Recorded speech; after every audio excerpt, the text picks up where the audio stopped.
Hello and welcome to the latest video of How Logical. In today's video, I'm going to show you how can you create your Reddit account in some very easy steps. So without any further ado, let's dive right into this exciting video. Step 1.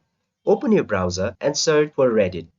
Firstly, you have to open your browser and search Reddit in there and tap to this first option that pops up after searching Reddit. Step 2. Sign in option. After tapping to Reddit Google search option, it will lead you to this Reddit homepage. You can find this triple dots in top right corner and you can see login and sign up option here. You just simply have to tap into this option. After tapping to sign up button, you get some of these options. You can choose the options that is suitable for you. I'm going with continue with Google option.